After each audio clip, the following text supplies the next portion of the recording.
Sputnik Qo'rg'onni eng yaxshi, eng tinch mahallalardan bittasiga yetib kelganmiz. 5 etajli domni birinchi etajdan 2 xona remontlari yaxshi holatda bo'lgan, plus ipoteka ham bo'ladigan uyimiz sotuvga chiqyapti.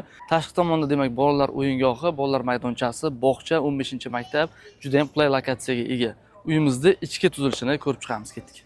Har doimgidek uyimizda ichki tuzilishini tushuntiramiz. Asosiy eshik, bu tarafda ikkita alohida yuvinish xonalari mavjud. To'g'rimizda demak balkon va oshxona qismi, bu tarafda bo'lsa ikki tarafda ikkita alohida xonalari bor.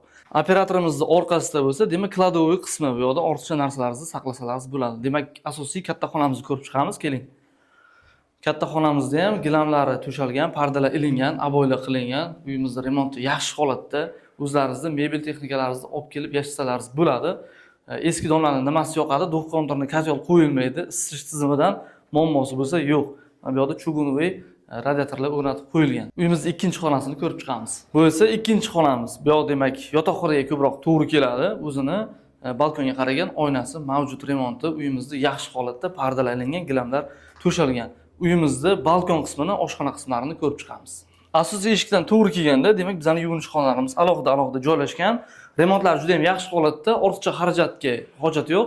Mabodo high-tech usulda remont qilaman desalaringiz, biz sizlarga dizaynerlarni taklif qilamiz. Loyihachi uzib jamoasi shunaqa interyer, eksteryer ishlarni qilib beradilar. Agar mabodo high-tech usulda remont qilaman desalaringiz ushbu uyimizda, lekin remonti yaxshi holatda, ortiqcha sarf xarajat talab qilmaydi. Faqat shu mebel texnikani olib kelish kerak. Demak, bu bizning oshxona qismimiz. Oshxonani endi sizlar balkonga mana ko'chirilgan ekan, bu xonani 3-xona qilib ishlatsalarsiz bo'ladi. Detskiymi birorta xona qilib qo'ysalaringiz bo'ladi yoki bo'lmasam ovqatlanadigan bitta xona qilib qo'ysalaringiz ham maqsadga muvofiq bo'ladi.